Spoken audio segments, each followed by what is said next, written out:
Hello students, good afternoon. कैसे हो आप सब? आई होप आप सब बहुत अच्छे होंगे, बहुत बढ़िया तरीके से पढ़ाई कर रहे होंगे और मेरे साथ साथ 11th एनसीईआरटी का प्रॉपर रिवीजन करते जा रहे हो। ठीक है। अब कल एक स्टूडेंट ने मेरे से पूछा, ऐसे ही मुझे सेंटर पे मिल गया, तो उसने मुझसे पूछा कि ma'am what is the right technique to study in the last days, कि राइट टेक्निक क्या है पढ़ने के लिए इन लास्ट डेज में। तो बच्चों, आपको जो चीज समझ में आती है, जैसे आपका सिलेबस कंप्लीट होता है उस तरह से आप पढ़ो। ठीक है। कोई निंजा टेक्निक मैं आपको नहीं बताऊंगी कि ऐसे पढ़ो तो आपका सब हो जाएगा, ऐसे नहीं होता है। ठीक है। आपको जिस तरह से पढ़ाई समझ में आती है उस तरह से करो। बस एक चीज ध्यान रखना, जो चैप्टर उठा रहे हो, जो यूनिट उठा रहे हो, उसको पूरा कर कर ही आपको आगे बढ़ना है। अब पूरा करने की क्या टेक्निक होती है? पूरा करने की टेक्निक होती है कि आपने वो चैप्टर लिया, आप अगर उसको पढ़ चुके हो तो उसके नोट्स या हाइलाइटेड पॉइंट्स को आपने जल्दी से देख लिया, क्विकली देख लिया।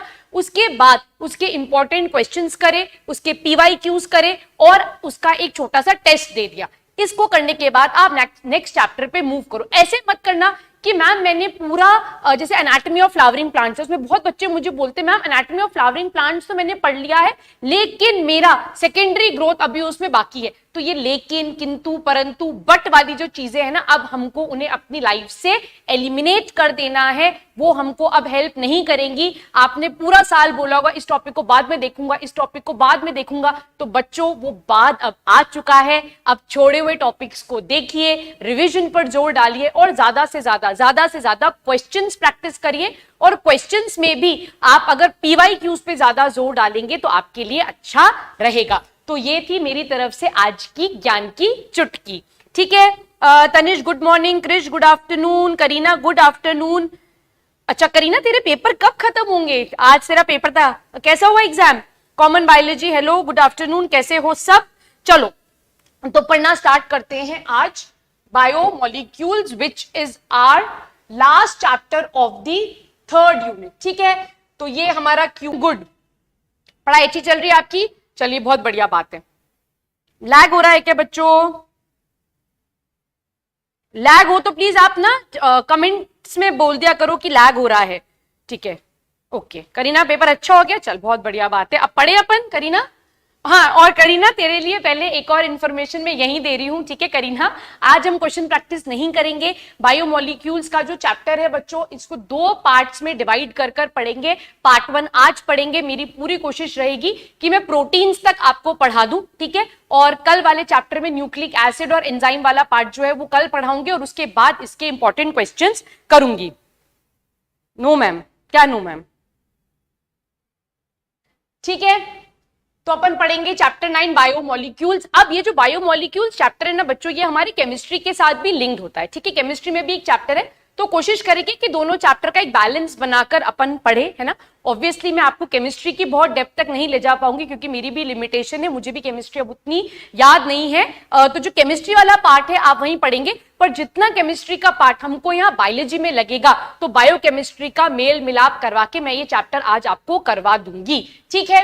एक चीज, दूसरी चीज एक और जो मुझे लगती है, एक और चीज जो मुझे यहाँ पर फील होती है, ये जो बायोमोलिक्यूल चैप्टर है ना, एनसीईआरटी ने ना ऐसे टुकड़ों टुकड़ों में अलग अलग जगह दे दिया। ठीक है। मोनोसेक्राइड कहीं दे दिए, पॉलीसेक्राइड कहीं दे दिए, फिर इन्होंने अमीनो एसिड पहले दे दिए, प्रोटीन्स बाद में दिए। तो अपन इसको ऐसे नहीं पढ़ेंगे, मैं आपको प्रॉपर नोट्स बनवाऊंगी। अगर मैं कार्बोहाइड्रेट्स पढ़ाऊंगी तो मैं आपको मोनोसेक्राइड, ओलिगोसेक्राइड, पॉलीसेक्राइड एक साथ पढ़ा के खत्म कर दूंगी।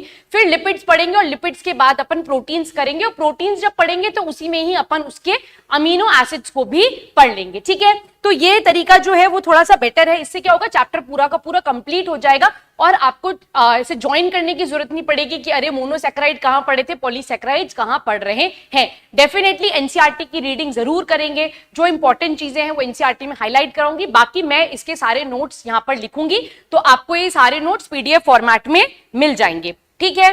तो चलो आप पढ़ना स्टार्ट करते हैं। मैं फोन को इधर रख रही हूं। ठीक है।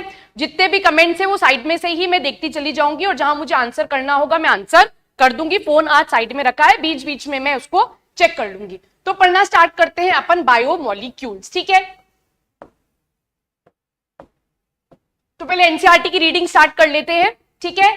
There is a wide diversity in living organism in our biosphere, ठीक है। नाउ अ क्वेश्चन अराइजेस, अब यहां पर एक प्रश्न उठता है हमारे दिमाग में, है ना। क्या आपके दिमाग में ये प्रश्न उठा है? बताओ बच्चों, क्या आपके दिमाग में प्रश्न उठा? क्योंकि मेरे दिमाग में तो नहीं उठा था जब मैं क्लास 11th में थी।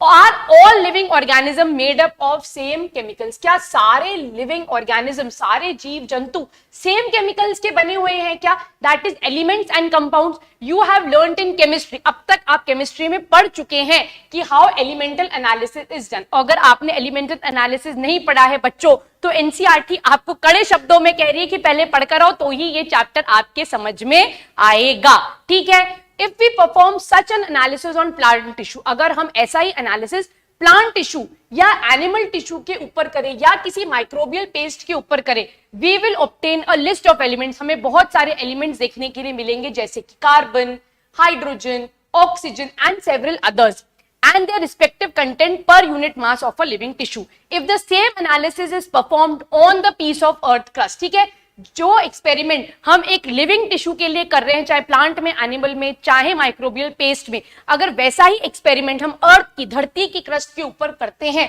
ठीक है, नॉन लिविंग मैटर के ऊपर करते हैं, तो भी हमको क्या मिलेगी? हमको एक सिमिलर लिस्ट ही यहां पर मिल रही है। So what are the differences between the two list? अब देखो यहां पर, है ना, यहां पर कितनी अच्छी गहरी बात बोली गई है ना। ऐसे अपन बोलते हैं ना कि हम मिट्टी के हैं और मिट्टी में ही मिल जाएंगे, तो हमारा जो कॉम्पोजिशन है और अर्थ की क्रस्ट का, धरती का जो कॉम्पोजिशन है, जो हमारी माँ है, उसका जो कॉम्पोजिशन है वो कैसा है बच्चों? सेम ही है, बस परसेंटेज क्या है वो रिलेटिवली वेरी करेगी, ठीक है। What are the differences between the two list? In absolute terms no such differences could be made out. All the elements present on the sample of earth crust, जितने भी elements धरती पर present है उतने ही sample हमारे tissue में भी present है।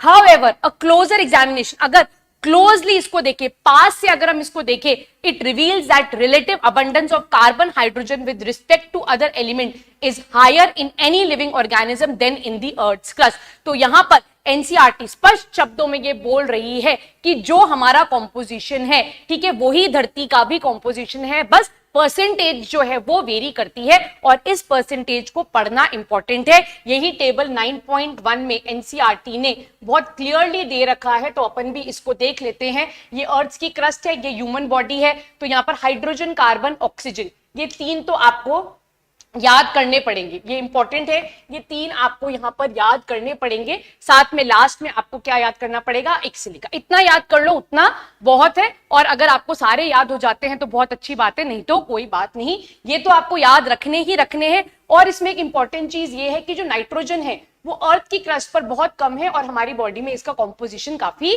ज्यादा है, ठीक है, इसका परसेंटेज काफी ज्यादा है। तो हाइड्रोजन, कार्बन, ऑक्सीजन, हमारे पास ऑक्सीजन बहुत ज्यादा है in comparison to earth crust. और अगर अपन सिलिकॉन को देखें तो यहां पर अर्थ क्रस्ट पर सिलिकॉन का कंसंट्रेशन या सिलिकॉन का जो परसेंटेज है वो बहुत ज्यादा है और हमारी बॉडी में ये नेग्लिजिबल है। तो आपको इन तीन का तो याद करना पड़ेगा बच्चों, ठीक है। मैं यहाँ टिक कर रही हूँ, हाइड्रोजन, कार्बन, ऑक्सीजन। नाइट्रोजन आपको याद हो जाएगा कि हमारी बॉडी में ज्यादा है, अर्थ क्रस्ट पर कम है, और सिलिकॉन अर्थ की क्रस्ट पे ज्यादा है और हमारी बॉडी में ये काफी कम है। तो इतना आपको ये याद करना पड़ेगा, ये टेबल में बस इतना ही पढ़ना, इसके अलावा इससे कुछ नहीं पूछा जाएगा, ठीक है। आगे चलते हैं। अब ये बहुत ही बढ़िया एनसीईआरटी ने बहुत बढ़िया चीज दी है, इसको पढ़ते हैं। पानी पी लूं, आजकल मेरा गला थोड़ा ज्यादा ड्राई होने लगा, may be I don't know why.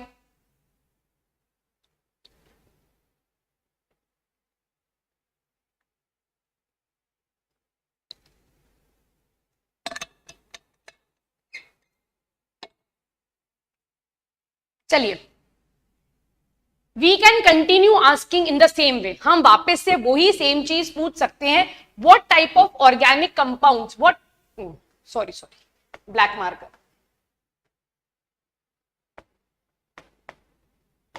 What type of organic compounds are found in the living organism, how does one go about finding the answer. अब हमारे अंदर कौन कौन से ऑर्गेनिक कंपाउंड प्रेजेंट है हमारा। अच्छा प्रद्युमन, तेरा भी गला सूख रहा है, मेरा भी बहुत सूख रहा है, एकदम ड्राई हो जाता है, बस ऐसा लगता है बार बार पानी ही पीते रहो, बहुत ड्राई हो रहा है। चलो मेरे साथ ही प्रॉब्लम नहीं, आपके साथ भी हो रही है। वी कैन कंटिन्यू आस्किंग कि हमारे अंदर कौन कौन से ऑर्गेनिक कंपाउंड प्रेजेंट है। How does one go about finding the answer? अब हम इसका जवाब कैसे ढूंढे, ऐसा एनसीईआरटी बोलती है। To get an answer one has to perform a chemical analysis. अब इसके लिए हमको क्या करना पड़ेगा बच्चों? हमको एक केमिकल एनालिसिस करना पड़ेगा, ठीक है। अब we can take any living tissue, NCERT बहुत बढ़िया तरीके से बोलती है, we can take any living tissue, कोई भी लिविंग टिश्यू ले लो, ठीक है। वेजिटेबल ले लो, ठीक है, वेजिटेबल, ठीक है, और अ पीस ऑफ लिवर, या फिर आप किसी का लिवर निकाल लो। एनसीईआरटी ने लिवर तो ऐसे लिखा है जैसे मार्केट में जाएंगे तो बोलेंगे भैया 2 किलो आलू तोलना, 1 किलो खीरा तोलना और साथ में आधा किलो ना मुझे लिवर भी दे देना। तो लिवर आपको चाहिए, तो आपको जो भी कंफर्टेबली मिल जाता है, ठीक है, आपको जो भी कंफर्टेबली मिल जाता है, चाहे लिवर या वेजिटेबल, तो उससे आप इस केमिकल एनालिसिस को कर सकते हैं। और इस केमिकल एनालिसिस को करने के लिए एक केमिकल यूज किया गया है, उसका नाम आपसे नीट में पूछ सकते हैं, that is trichloroacetic acid. That is इसका जो फॉर्मूला है वो आपको यहां पर याद होना चाहिए, तो ये इंपॉर्टेंट है, इसके ऊपर क्वेश्चन आ सकता है। अब यहां पर क्या कहा गया है, आप क्या करो, एक वो जिसमें अदरक कूटते हैं ना, है ना, अदरक कूटते हैं, उसको क्या कहते हो? हम तो उसको अमाम दस्ता बोलते हैं, दैट इज कॉल्ड एज अमाम दस्ता इन हिंदी, इन आवर लैंग्वेज। आपके यहाँ क्या बोलते हैं आप बताना। अगर इंग्लिश में बोले तो उसको मोटार एंड पेसल बोलते हैं, जिसमें हम अदरक इलायची कूटते हैं और बढ़िया सी चाय बनाते हैं, ठीक है। तो आपको क्या करना है, मम्मी का मोटार पेसल नहीं लेना है, किचन वाला नहीं यूज करना है, आप अपना एक अमाम दस्ता लेकर आइए, या स्कूल में इस एक्सपेरिमेंट को करिए। उसमें आपको एक लिविंग टिश्यू डालना है, चाहे वो कोई सब्जी हो सकती है, सब्जी, तरकारी, भाजी, या फिर किसी का लिवर हो सकता है। अब आपको उसे कूटना है। अब आप उसे अकेले नहीं कूटेंगे, आपको उसको ऐसे ग्राइंड करना है। उसको ग्राइंड करने के लिए एनसीईआरटी क्या बोल रही है, आपको ट्राइक्लोरोएसिटिक एसिड यूज करना है, ठीक है। गुड आफ्टरनून कॉकरोच, ठीक है, आपको ये कॉकरोच मेरी क्लास में बहुत रेगुलर है। ट्राइक्लोरोएसिटिक एसिड यूज करना है। अब उसको क्रश करने के बाद हमें क्या मिलेगी, उसकी हमको एक थिक स्लरी मिल जाएगी, ठीक है। अब इस स्लरी को हमें क्या करना है, छान लेना है। इस स्लरी को हमको क्या करना है, इसको अब हमें छान लेना है यूजिंग अ मलमल का कपड़ा, मसलिन क्लॉथ, कॉटन, किसी भी चीज से हम इसको छान सकते हैं। एनसीईआरटी ने लिखा है चीज क्लॉथ और कॉटन, इससे छान लेंगे। तो जब छान लेंगे तो हमको यहां पर 2 फ्रैक्शंस मिलेंगे। इसको यहां पर पहले समझ लेते हैं, उसके बाद अपन यहां पर इसको रीड करेंगे, ठीक है। तो इस तरह से आपको एक इमाम दस्ता लेना है। इमाम दस्ता कहते हैं हमारे यहाँ, इंग्लिश में इसको मोटार पेसल बोलते हैं, ठीक है। आप जब मेडिकल कॉलेज में जाओगे तो सेकेंड ईयर में जब आप फार्माकोलॉजी पढ़ोगे तो आप इससे बहुत सारी चीजों को पीस कर मिक्सचर दवाइयां बनाओगे, ठीक है। चलिए, तो ये हो गया मोटार पेसल। इस मोटार पेसल के अंदर हमने क्या डाला है, इसके अंदर हमने एक लिविंग टिश्यू, है ना, सब्जी, तरकारी, लिवर, और साथ में हमने इसमें एक एसिड मिक्स करा है, ट्राइक्लोरोएसिटिक एसिड। और यहां पर हमने इसको बढ़िया तरीके से पीस कर क्या बना ली इसकी बच्चों, हमने एक यहां पर स्लरी बना ली, ठीक है। अब इस स्लरी को हमने क्या करना है, अब हमको इसको छानना है ना। क्या बोलते हैं इसको, कपड़ छान बोलते हैं ना, कपड़ छान। हमारे यहाँ देसी भाषा में तो इसको कपड़ छान बोलते हैं।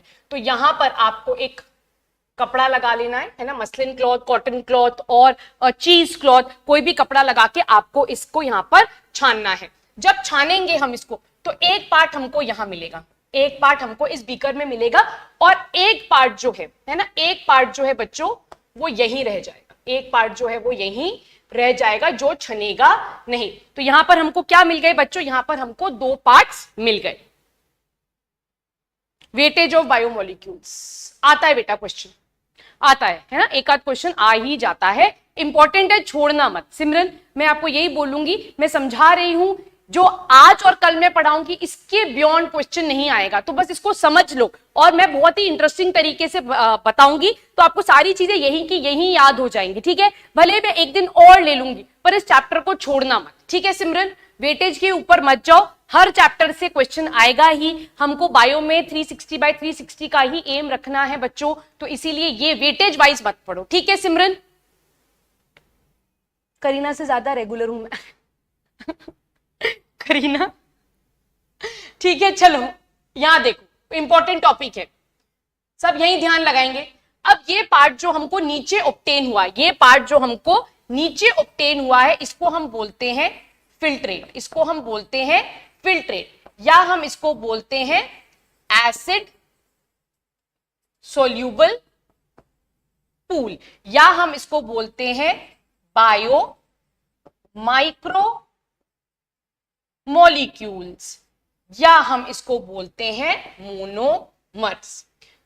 तो जो छन के, जो मसलिन क्लॉथ से छन के नीचे आके इकट्ठा हो गया है, उसको क्या बोला जा रहा है? उसको फिल्ट्रेट बोला जा रहा है, एसिड सोल्यूबल पूल बोला जा रहा है, बायो माइक्रो मॉलिक्यूल्स बोला जा रहा है, या फिर मोनोमर बोला जा रहा है। और जो पार्ट छनकर नहीं आ पाया, जो ऊपर ही अटक गया, उसको बोला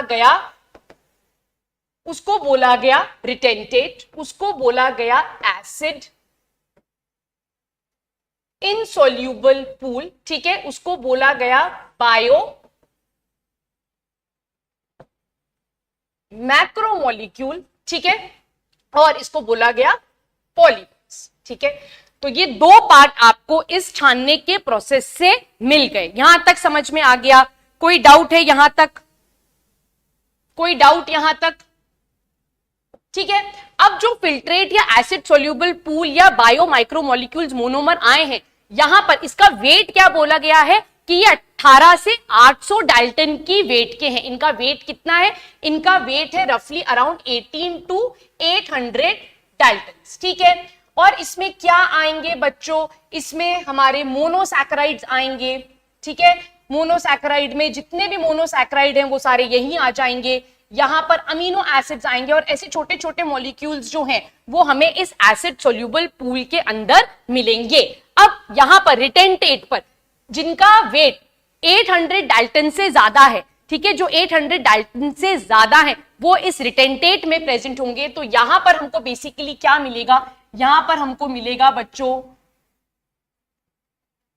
पॉलीसैकेराइड मिलेगा, यहां पर हमको प्रोटीन मिलेगा, यहां पर हमको न्यूक्लिक एसिड्स मिलेंगे, यहां पर हमको न्यूक्लिक एसिड मिलेंगे। अब यहां पर एक मेजर चीज आती है, यहां पर एक मेजर चीज आती है जो कि है लिपिड, ठीक है।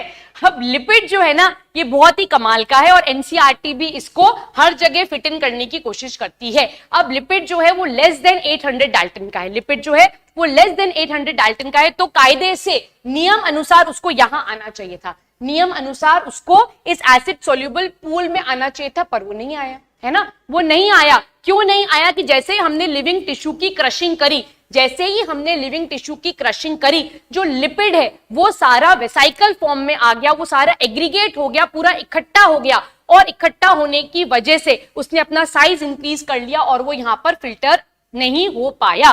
तो एनसीईआरटी बोलती है कि लिपिड मिल तो हमको एसिड इनसोल्यूबल पूल में रहा है, but it is not necessarily a bio macromolecule, ये बायो मैक्रोमोलिक्यूल की श्रेणी में नहीं आता है। क्या यहां तक सारी बात समझ में आ गई है? कोई डाउट तो नहीं है? तो लिपिड बेसिकली, एक पहली चीज हमेशा याद रखना, लिपिड कभी भी पॉलीमर नहीं है, लिपिड कभी भी पॉलीमर नहीं है। लिपिड एक एस्टर है और फैटी एसिड एंड ग्लिसरॉल, जिसको अपन आगे पढ़ेंगे, ठीक है। तो लिपिड जो है वो लेस देन 800 डाल्टन का है, तब भी हमको रिटेंटेट में मिल रहा है, क्योंकि जब हम लिविंग टिश्यू की क्रशिंग करते हैं तो वो एग्रीगेट्स बना लेता है, और एग्रीगेट बनाने की वजह से वो फिल्टर आउट नहीं हो पाता है। तो एनसीईआरटी भी स्पष्ट शब्दों में कहती है that it is not necessarily a bio macromolecule. ये बात यहां तक समझ में आ गई है? अगर आ गई है तो यहां से अपन इसको रीड कर लेते हैं, तो आपको सारी चीजें क्लियर हो जाएंगी, ठीक है। वी ऑब्टेन 2 फ्रैक्शंस, यहां पर हमको 2 फ्रैक्शंस मिलेंगे। One of them is called as filtrate, और more technically it is called as the acid soluble pool, ठीक है। तो फिल्ट्रेट को क्या कहा गया है? एसिड सोल्यूबल पूल कहा गया है। And the second is called as the retentate और द एसिड इनसोल्यूबल फ्रैक्शन और acid insoluble pool. Scientist have found thousands of organic compound. अब साइंटिस्ट ने हजारों ऑर्गेनिक कंपाउंड ढूंढ लिए हैं जो कि एसिड सोल्यूबल पूल में होते हैं। इन हायर क्लासेस, जब आप 12वीं में जाएंगे या इसके बाद भी जब आप पढ़ेंगे, तो you will learn how to analyse living tissue sample and identify a particular organic compound. तो यहां पर हमको इसके ऊपर ध्यान देने की कोई जरूरत नहीं है। इट विल सफाइस टू से हियर, यहां पर इतना कहना बहुत है, that one extracts the compound, then subjects to extract various separation technique till one has separated a compound from all the other compound. In other words, one isolates and purifies a compound. यहां पर मैं mark कर रही हूं यहां से लेकर यहां तक आप अगर इसे कट कर देंगे तो कोई दिक्कत नहीं है, यहां से कोई क्वेश्चन नहीं पूछा जाएगा। चले आगे चलते हैं, ये मैंने आपको समझा दिया सारा। ओके, अब आगे रीड करते हैं। Analytical techniques when applied to compound give us an idea of the molecular formula and probable structure of the compound. All the carbon compounds, ये important है, all the carbon compounds that we get from living tissue, all the carbon compounds that we get from living tissue can be called as biomolecules. ठीक है, ये definition हो गई। पर NCERT यहाँ पर एक और लाइन ऐड कर देती है, however living organisms have also got inorganic elements and compounds in them. तो वो बोल रही है कि ऑर्गेनिक कंपाउंड के साथ साथ हमारे पास इनऑर्गेनिक कंपाउंड्स भी हैं। However do we know this, क्या हमको ये पता है, क्या आपको ये पता है कि आपकी टूथपेस्ट में नमक है? ये तो ऐसा ही सवाल चल रहा है ना, एनसीईआरटी ऐसे सवाल पूछ रही है, how do you know this, क्या आपको ये मालूम है? ठीक है, a slightly different but okay. अब यहां पर जवाब भी दे रही है, जवाब कैसे दे रही है, अब हमसे वो एक डिस्ट्रक्टिव एक्सपेरिमेंट करा रही है। अगर एक्सपेरिमेंट डिस्ट्रक्टिव है तो हमें करना ही क्यों है? ठीक है, तो डिस्ट्रक्टिव एक्सपेरिमेंट में एनसीईआरटी क्या बोलती है देखते हैं, पढ़ते हैं, पहले पानी पी लेते हैं।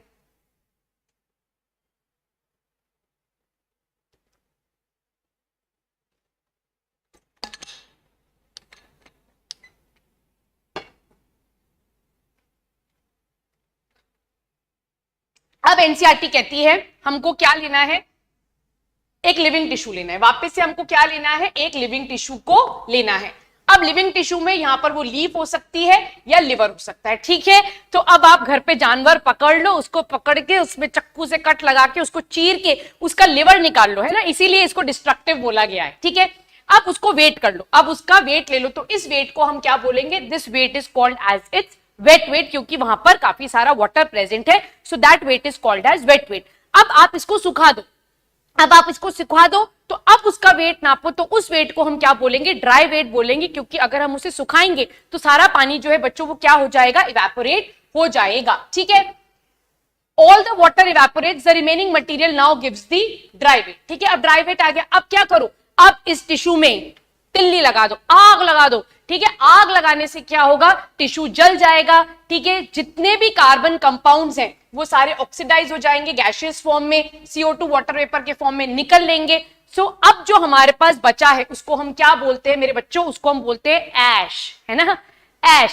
ऐश्वर्या राय नहीं, ऐश्वर्या राय नहीं, इसको हम क्या बोल रहे हैं, इसको हम यहाँ पर बोल रहे हैं ऐश। ठीक है, ऐश को हिंदी में क्या बोलते हैं, मुझे याद नहीं आ रहा हिंदी का टर्म इसका, ऐश का हिंदी का टर्म क्या होता है, मुझे नहीं याद आ रहा। ऐश को किसी को याद है, ऐश को हिंदी में क्या बोलते हैं बताओ, राख, राख, मुझे याद आ गया, ऐश इज कॉल्ड एज राख। तो अगर आप किसी टिश्यू को जला दोगे so that is called as ash, it is called as राख। ठीक है, दिस ऐश कंटेन्स, इस ऐश के पास क्या प्रेजेंट होगा, inorganic elements like calcium, magnesium etcetera. तो इससे हमको पता चलता है, इस डिस्ट्रक्टिव एक्सपेरिमेंट से हम इस कंक्लूजन पर पहुंचते हैं कि लिविंग टिश्यू के पास ऑर्गेनिक कंपाउंड्स तो हैं ही और साथ साथ में उसके पास इनऑर्गेनिक कंपाउंड्स भी प्रेजेंट है। तो ये एक्सपेरिमेंट एक प्रूफ है।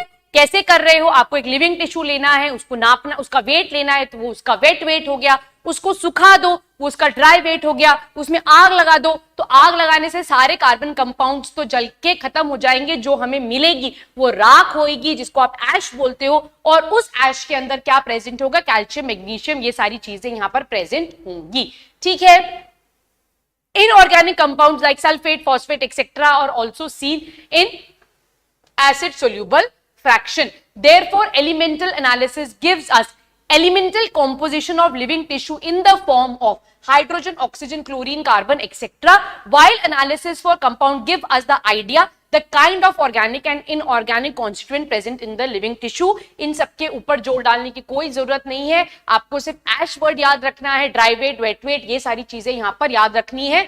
बायोमोलिक्यूल्स की डेफिनेशन याद रखनी है, और चीज जो इस पूरे पैराग्राफ में याद रखनी है कि living tissue is made up of both organic and inorganic constituents. ठीक है, कोई डाउट तो नहीं है यहां तक? चलिए, तो यहां पर एक लिस्ट दे रखी है इनऑर्गेनिक कॉन्स्टिट्यूएंट की लिविंग टिश्यू की, तो sodium, potassium, calcium, magnesium, water and compounds ये प्रेजेंट है। इन सबके फंक्शंस आपको पता होने चाहिए। ठीक है, जैसे मैग्नीशियम क्लोरोफिल के बनने के लिए चाहिए, वाटर हमारी बॉडी का बेस है, कैल्शियम हमको स्ट्रॉन्ग बोन्स के लिए चाहिए, सोडियम जो है हमको सोडियम पोटेशियम चैनल्स जो है वो नर्वस इंपल्स के लिए चाहिए। तो ये सारी चीजें यहाँ पर काफी इंपॉर्टेंट है। ठीक है, चलिए from chemistry point of view अगर हम बायोलॉजी वाला दिमाग ना लगाकर केमिस्ट्री पॉइंट ऑफ व्यू से देखें तो बहुत सारे फंक्शनल ग्रुप्स हम आइडेंटिफाई कर सकते हैं, like aldehydes, ketones, aromatic compounds.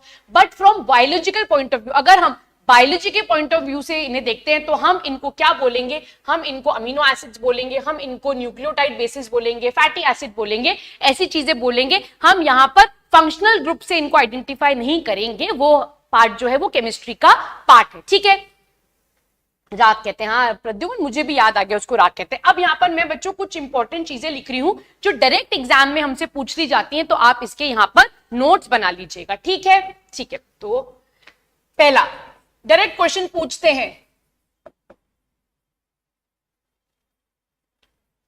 ठीक है, कोई डाउट तो नहीं है यहां तक? Okay, most abundant substance, answer दो मुझे चैट बॉक्स में फटाफट। मोस्ट अबंडेंट सब्सटेंस प्रेजेंट इन लिविंग ऑर्गेनिज्म, आंसर दो जल्दी से। एमसीक्यू है ये, ऑप्शंस नहीं दे रही हूं, तुरंत तुरंत आंसर दो, सोचना है ही नहीं इसमें। मैं ब्लैंक छोड़ती जा रही हूं, बाद में भरूंगी, जब तक आप मुझे यहां पर चैट बॉक्स में आंसर दीजिएगा। Most abundant substance present in, most abundant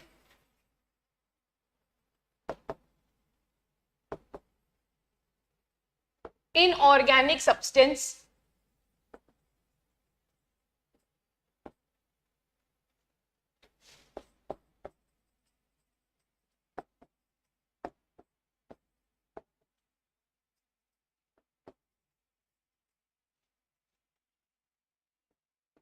चलो ब्लैंक भरो।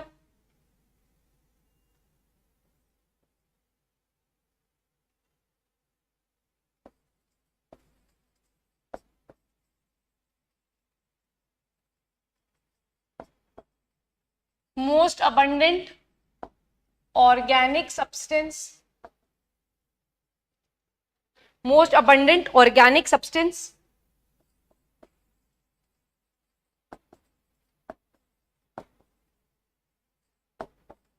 क्रिश आंसर करो, करीना, कॉकरोच अगर क्लास में है तो आंसर करो जल्दी से।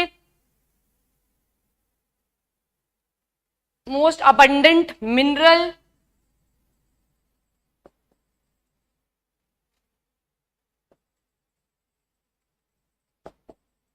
मोस्ट अबंडेंट मिनरल, और लास्ट यहां लिख रही हूं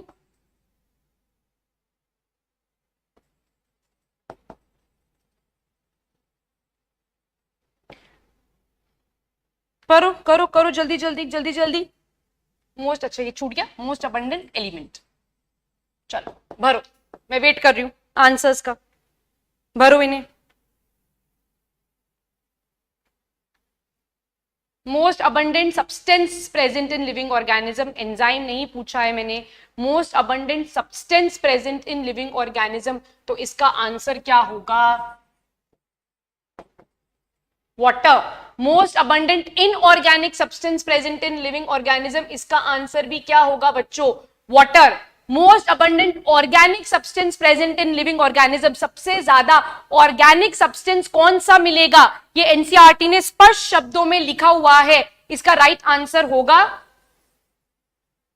cellulose. Most abundant element oxygen, most abundant mineral calcium. ये बहुत इंपॉर्टेंट है, दिस इज एक्सट्रीमली इंपॉर्टेंट, आपको इसे याद रखना है। नीट में डायरेक्ट इससे क्वेश्चन पूछा जाता है, आप इसको कॉपी कर ले, अदरवाइज इसका आपको पीडीएफ तो मिल ही जाएगा टेलीग्राम पे। ठीक है, कोई डाउट तो नहीं है यहां तक? कोई डाउट है तो पूछ लो।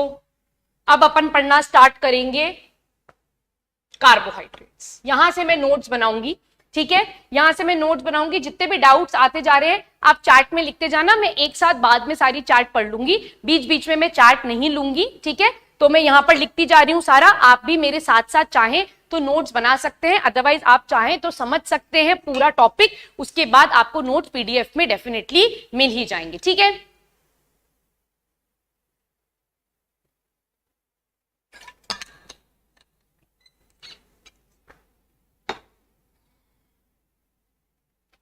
कार्बोहाइड्रेट्स, बढ़िया से नोट्स बनाएंगे।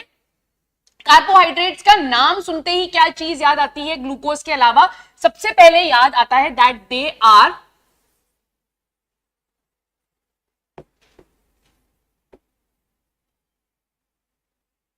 Are hydrates of carbon. क्या है ये? They are hydrates of carbon. ठीक है, इनका जनरल फॉर्मूला अगर अपन देखें, जनरल फॉर्मूला देखें तो इस तरह से लिखा जाता है।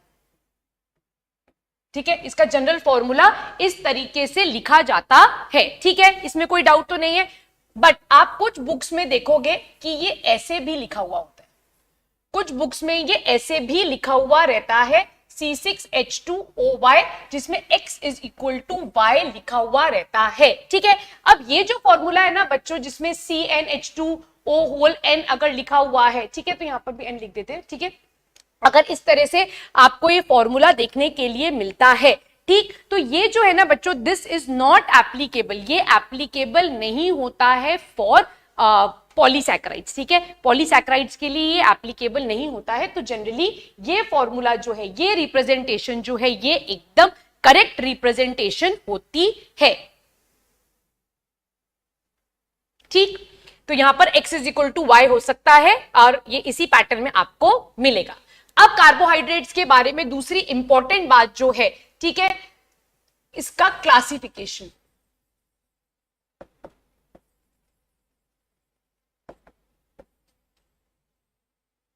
इसका क्लासिफिकेशन, अब कार्बोहाइड्रेट्स को हम क्लासिफाई करते हैं इनटू 3 कैटेगरीज। ये काफी इंपॉर्टेंट है और इसी के ऊपर अपन डिटेल में पूरे लेक्चर को लेकर जाएंगे। यहां पर इसका classification, first type of carbohydrate जो है that is monosaccharide, oligosaccharide and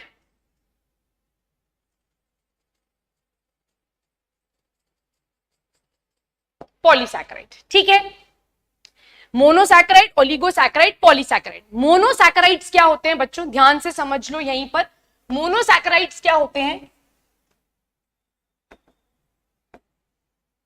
simplest carbohydrate होते हैं, सिंपलेस्ट कार्बोहाइड्रेट होते हैं और इनका कार्बन नंबर जो होता है, इनका जो कार्बन नंबर होता है वो 3 to 7 तक वेरी करता है। ओलिगोसैकेराइड जो होते हैं, ओलिगोसैकेराइड जो होते हैं वो 2 to 10, वो 2 to 10 मोनोसैकेराइड यूनिट से बनते हैं। ये 2 से 10 मोनोसैकेराइड यूनिट से बनते हैं। और पॉलीसैकेराइड्स जो होते हैं ये मोर देन 10 मोर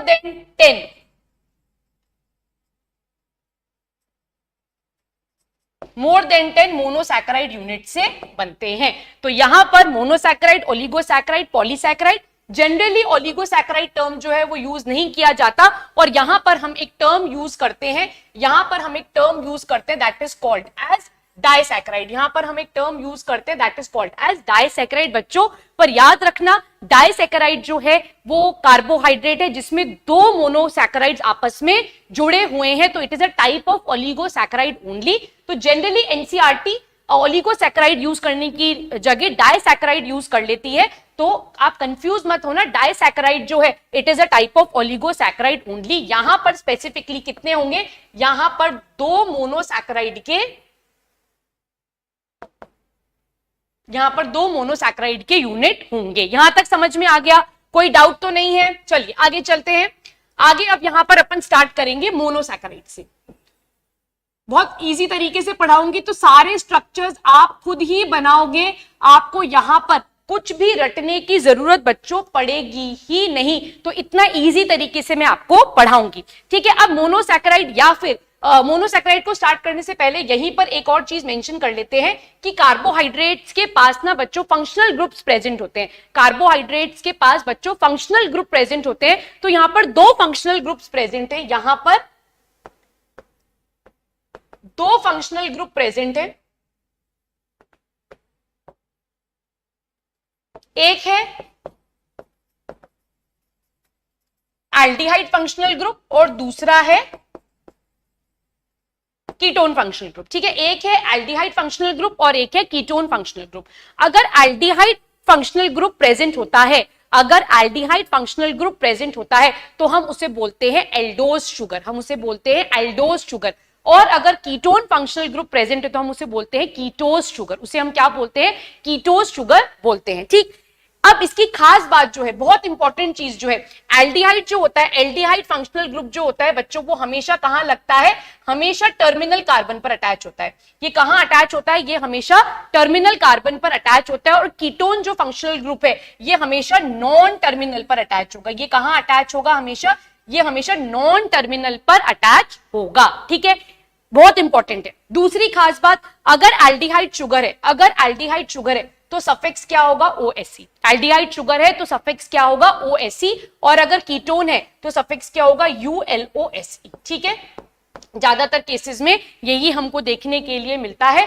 तो एल्डिहाइड में OSE और कीटोन में ULOSE। यहां तक बात समझ में आ गई है, यहां तक बात क्लियर है? तो आगे चलते हैं और मोनोसैकेराइड्स को डिस्कस करना स्टार्ट करते हैं। अब मोनोसैकेराइड जो है ये अपन पढ़ चुके हैं, सिंपलेस्ट कार्बोहाइड्रेट्स है। ठीक है, सिंपलेस्ट कार्बोहाइड्रेट्स है।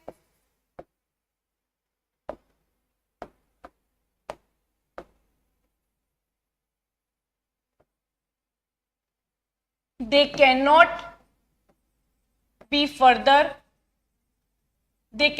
further hydrolyzed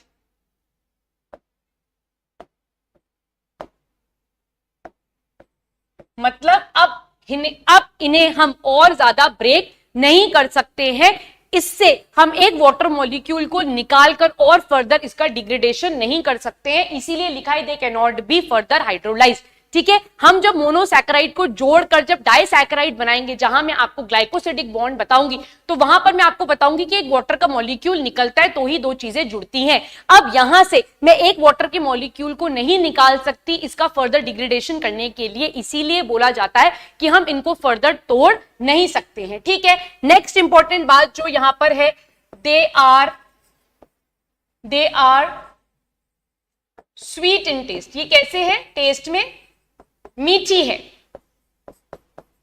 they are soluble in water, पानी में घुलनशील है, पानी में घुल मिल जाएंगी। Next important, they are reducing in nature. They are reducing in nature, that means ये Cu+2 को Cu+ फॉर्म में कन्वर्ट कर देंगे। इनके पास इलेक्ट्रॉन्स प्रेजेंट होते हैं, इनके पास फ्री फंक्शनल ग्रुप्स अगर प्रेजेंट है, अगर कार्बोहाइड्रेट के पास फ्री फंक्शनल ग्रुप प्रेजेंट है, then they will act as a reducing agent. ये क्या करेंगे, they will act as a reducing agent and they can lose electrons. ठीक है, ये क्या करेंगे, ये खुद ऑक्सीडाइज हो जाएंगे और सामने वाले को रिड्यूस कर देंगे। यहां तक ये बात समझ में आ गई। अब एक और चीज जो अपन ने प्रीवियस पेज पर पढ़ी थी वो ये थी कि इनका कार्बन नंबर जो होता है, इनका कार्बन नंबर जो होता है वो 3 to 7 तक वेरी कर सकता है। ठीक है, तो अगर 3 कार्बन प्रेजेंट है, अगर 3 कार्बन प्रेजेंट है तो इसको हम क्या बोलते हैं, इट इज कॉल्ड एज ट्रायोसिस। अगर 3 कार्बन प्रेजेंट है तो इसको हम क्या बोलते हैं, ट्रायोसिस बोलते हैं। तो ट्रायोसिस में अपन बच्चों 2 एग्जांपल देखेंगे, एक अपन देखेंगे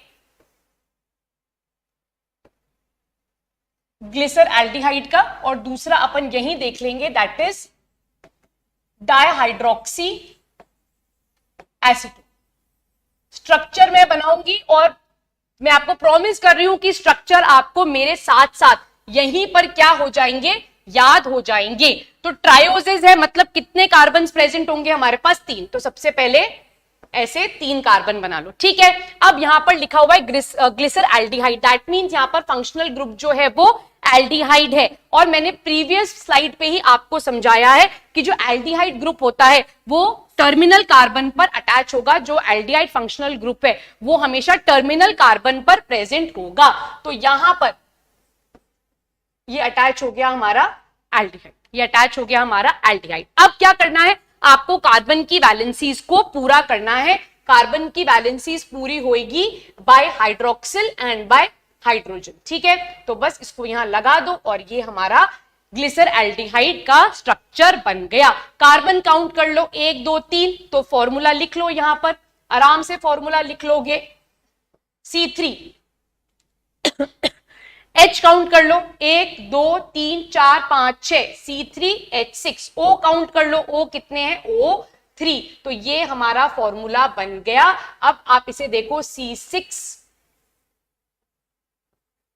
ठीक है, तो यहां पर X जो है वो Y के बराबर है, ठीक है, X जो है वो Y के बराबर है। तो ये हमारा ग्लिसरल्डिहाइड बन गया। और इसी तरीके से, इसी सिंपल मेथड से आप कोई सा भी कार्बोहाइड्रेट बना सकते हो। बस आपको पता ये होना चाहिए कि फंक्शनल ग्रुप कौन सा है और फंक्शनल ग्रुप कहां अटैच होता है। इसी तरह से डाइहाइड्रोक्सी एसीटोन का बनाते हैं। चलो मेरे साथ बनाओ, आप भी मेरे साथ बनाओ, बहुत इजी है सारे स्ट्रक्चर्स। व्हाइट से बना लेते हैं, ठीक है। सबसे पहले 3 कार्बन है, तो ये बन गए। अब यहां पर कीटोन फंक्शनल ग्रुप लगा हुआ है जो कि टर्मिनल कार्बन पर नहीं लगता है, तो इसको मैं कहां लगा दूंगी, इसको मैं नॉन टर्मिनल पे लगा दूंगी। बस अब मुझे क्या करना है, कार्बन की वैलेंसीज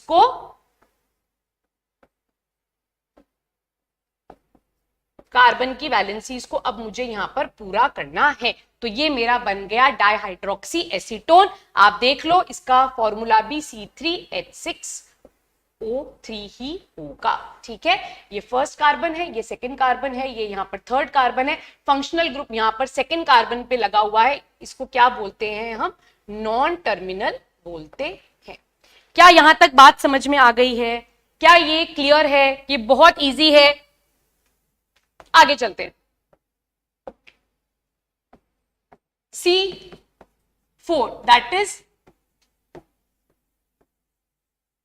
टेट्रोजेस को देखते हैं, ठीक है। टेट्रोजेस में भी 2 एग्जाम्पल देख लेते हैं।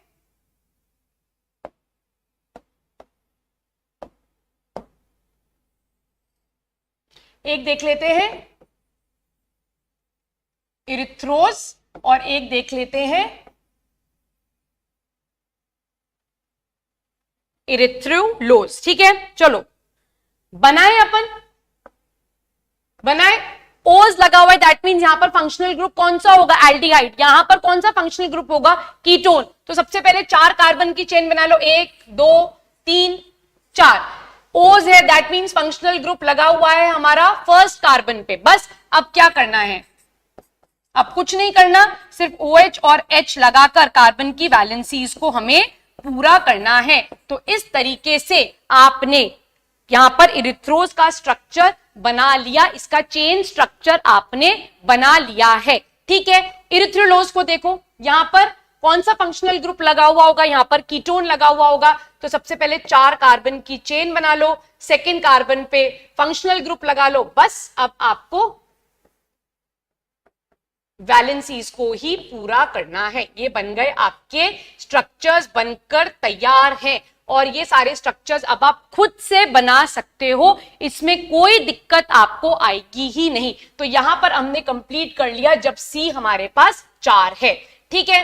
नेक्स्ट देखते हैं, जब C हमारे पास 5 है, दैट मींस इसको हम क्या बोलेंगे, पेंटोसिस बोलेंगे, ठीक है। तो पेंटोसिस में भी अपन 2 एग्जाम्पल देख लेते हैं, आप सब जानते हो।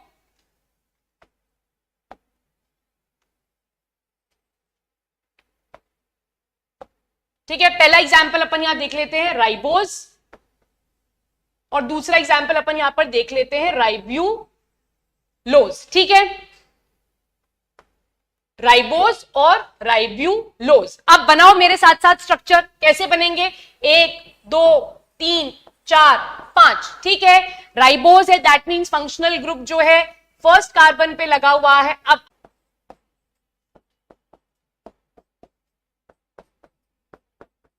ठीक है, ये बन गया हमारा राइब्यूलोज, यहां पर सेकेंड कार्बन पर फंक्शनल ग्रुप है। देख लो क्या ये स्ट्रक्चर्स बन रहे हैं आपसे। क्या ये स्ट्रक्चर्स बन रहे हैं? तो यहां तक अपन सारी चीजें कंप्लीट कर चुके हैं। अब यहीं पर देख लो C6 जो है हेक्सोजेस, उसको अपन डिटेल में पढ़ेंगे क्योंकि उसमें ग्लूकोज और फ्रक्टोज आते हैं, वहां से काफी क्वेश्चन पूछे जाते हैं। C7 का आपको सिर्फ एक एग्जाम्पल याद रखना है, स्यूडोहेप्ट्यूलोज। आपको सिर्फ C7 का एक एग्जाम्पल याद रखना है। मैं दूसरे कलर से लिख देती हूं।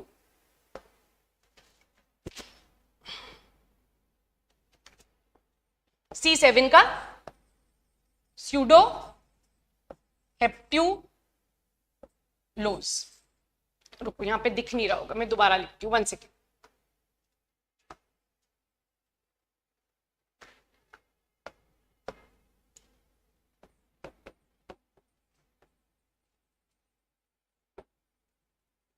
ठीक है, बस ये एक एग्जाम्पल आपको याद रखना है, इससे ज्यादा आपको यहाँ पर पढ़ने की या याद रखने की कोई जरूरत नहीं है। इसका स्ट्रक्चर आपसे कोई नहीं पूछेगा। ठीक है, यहां तक कोई डाउट तो नहीं है। नेक्स्ट अपन पढ़ते हैं हेक्सोसिस। इसको अपने को थोड़ा डिटेल में देखना पड़ेगा।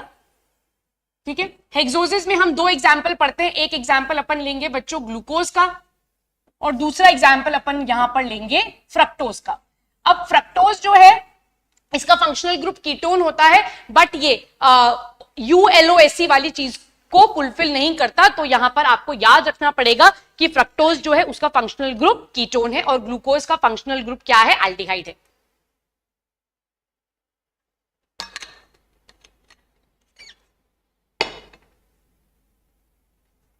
स्ट्रक्चर बना लेते हैं। कितना? 1 2 3 4 5 6। यहां पर भी कितना? दूसरे कलर से ले लेती हूं। 1 2 3 4 5 6। ठीक है, यहां तक कोई डाउट नहीं है। ग्लूकोज बनाते हैं। देखो, ये बन गया, ये बन गया,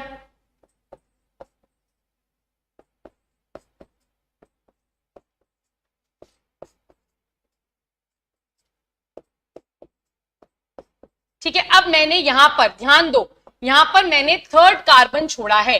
ठीक है, ये 1st, ये 2nd और ये 3rd। यहां पर मैंने 3rd कार्बन को छोड़ा है क्योंकि ग्लूकोज के स्ट्रक्चर में, या फिर अगर मैं बात करूं हेक्सोसिस के स्ट्रक्चर में, जो 3rd कार्बन है उसका ओरिएंटेशन, उसका हाइड्रोक्सिल और हाइड्रोजन का जो ओरिएंटेशन होता है बच्चों, वो अलग होता है। बस यही यहां पर आपको ध्यान देने वाली बात है, अदरवाइज पूरा structure as it is same ही है।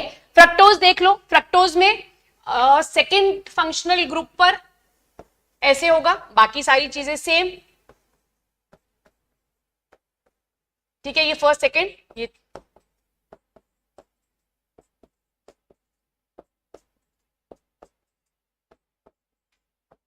ठीक है।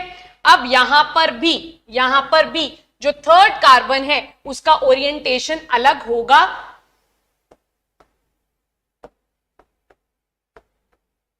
बस इतनी सी चीज हमको यहां पर याद रखनी है। ये हमारा बन गया ग्लूकोज, ये हमारा यहां बन गया फ्रक्टोज, और ये स्ट्रक्चर जो है ये काफी इंपॉर्टेंट है।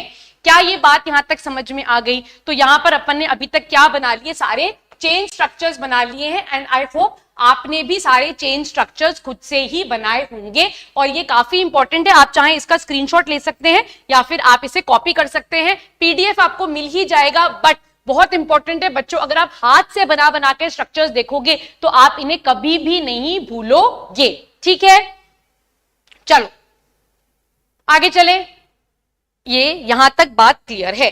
अब इन चेन स्ट्रक्चर से हमको क्या बनाने हैं बच्चों? रिंग स्ट्रक्चर्स बनाने हैं। अब रिंग स्ट्रक्चर्स बनाने के लिए एक खास बात है। ठीक है, हम जब भी इन शुगर्स को सॉल्यूशन, इन शुगर्स से जब भी हम सॉल्यूशन बनाते हैं तो ये अपने चेन स्ट्रक्चर से रिंग पैटर्न में कन्वर्ट हो जाते हैं, और इसको पहली बार स्टडी किया था हैवर्थ ने। इसको सबसे पहली बार स्टडी किया था हैवर्थ ने, इसीलिए इनको हैवर्थ रिंग भी कहा जाता है, इसीलिए इनको हैवर्थ रिंग भी कहा जाता है। अब बहुत इजी है, मैं आपको ग्लूकोज की बनाकर बताऊंगी, फ्रक्टोज की आप खुद बनाना, ये बहुत ही इजी है। अब यहां पर क्या होता है, जब चेन से रिंग पैटर्न बनती है, जब चेन से रिंग पैटर्न बनती है बच्चों, तो यहां पर जो फंक्शनल ग्रुप है ना, फंक्शनल ग्रुप और नीचे के कार्बन के बीच में क्या होने लगती है? बॉन्डिंग होने लगती है। तो यहां पर ग्लूकोज की अगर मैं बात करूं तो ग्लूकोज के केस में फर्स्ट कार्बन और फिफ्थ कार्बन के बीच में एक बॉन्ड बनता है।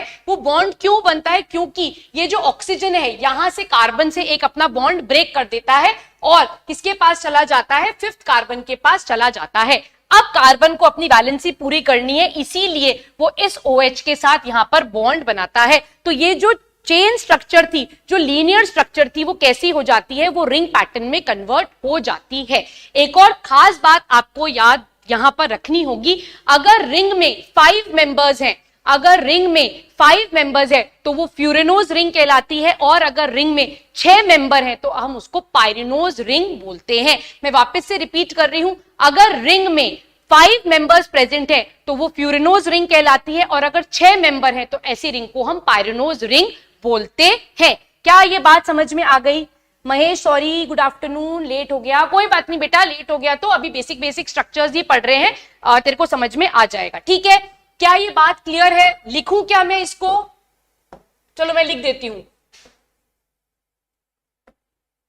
अगर 5 मेंबर्ड रिंग है तो इसको हम फ्यूरेनोज रिंग कहते हैं, और अगर 6 मेंबर्ड रिंग है तो ऐसी रिंग को हम पायरेनोज रिंग बोलते हैं। ठीक है, तो ग्लूकोज का मैं एक रिंग स्ट्रक्चर बना रही हूं, आई होप फ्रक्टोज का आप खुद बना लेंगे। तो ठीक है, सबसे पहले यहां पर हम बनाएंगे ऑक्सीजन। देखो कैसे बनेगी रिंग स्ट्रक्चर, बहुत मजा आएंगे आपको। ये हमारा ऑक्सीजन है, ठीक है। अब ये ऑक्सीजन कनेक्टेड है किसके साथ? फर्स्ट कार्बन के साथ, और ऑक्सीजन कनेक्टेड है यहां पर फिफ्थ कार्बन के साथ। ठीक है, यही बॉन्ड मैंने यहां पर बनाया है फर्स्ट और फिफ्थ के बीच में, आप ध्यान से देखो। तो ये हो गया हमारा फर्स्ट कार्बन, ये हो गया हमारा फिफ्थ कार्बन। अब अपने को क्या करना है? बस कार्बन पूरे करने हैं।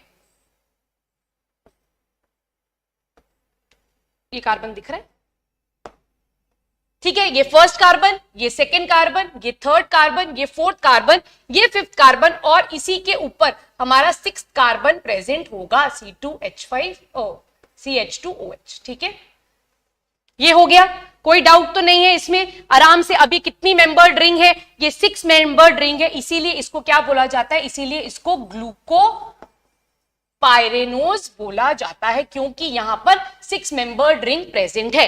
अब यहां पर आपको क्या करना है? H और OH को पूरा करना है, और इसमें कोई बात आपको नहीं देखनी है। ठीक,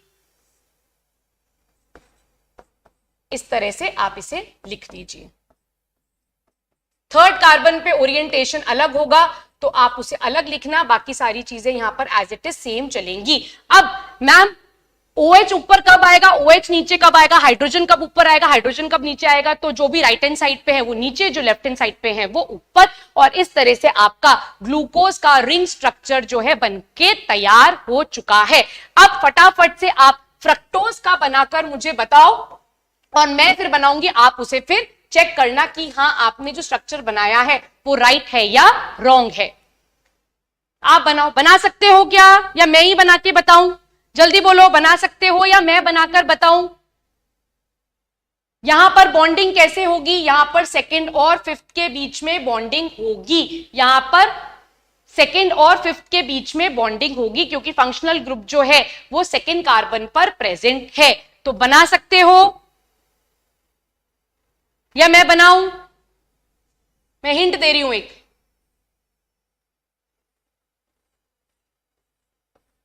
इस तरह से बनेगा। ये यहां पर फिफ्थ कार्बन है, ये यहां पर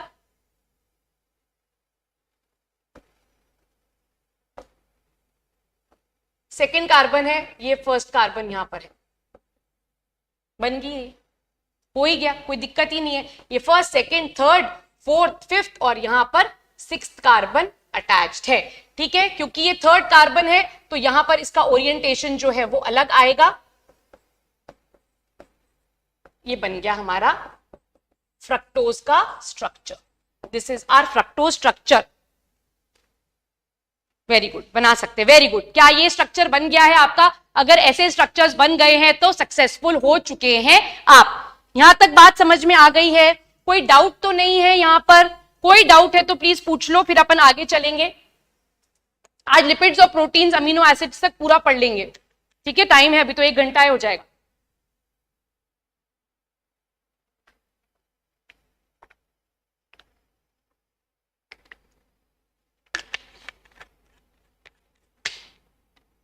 अब ओलिगोसैकेराइड या डाइसैकेराइड के ऊपर जाने से पहले एक छोटा सा टॉपिक पढ़ा देती हूं, आइसोमर्स, क्योंकि इसके ऊपर से भी कई बार क्वेश्चन आते हैं। कहां गए? ठीक है, आइसोमर्स क्या होते हैं? फटाफट चैट बॉक्स में लिखकर मुझे बताओ, आइसोमर्स क्या होते हैं?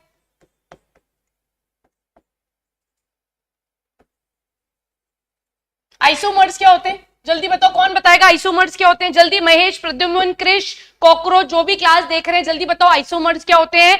आइसोमर्स वो है जिनका फॉर्मूला सेम है, जिनका फॉर्मूला सेम है, पर स्ट्रक्चर जो है वो डिफरेंट है। जिनका फॉर्मूला सेम है बट स्ट्रक्चर जो है वो डिफरेंट होता है, जिनका मॉलिक्यूलर फॉर्मूला सेम है। बिल्कुल सही जवाब, वेरी गुड।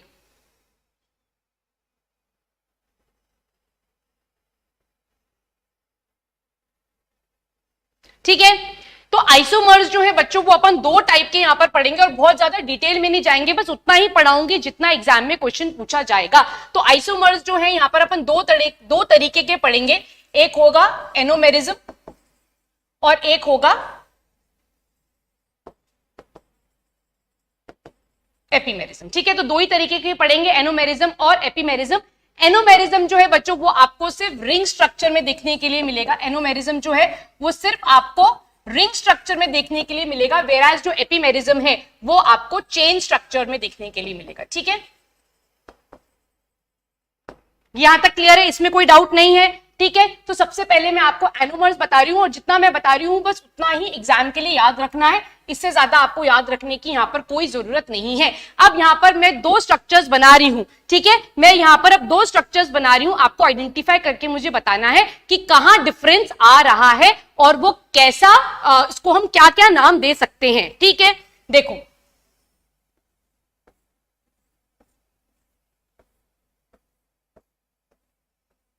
किसका स्ट्रक्चर है ये? थोड़ा टेढ़ा हो गया क्या?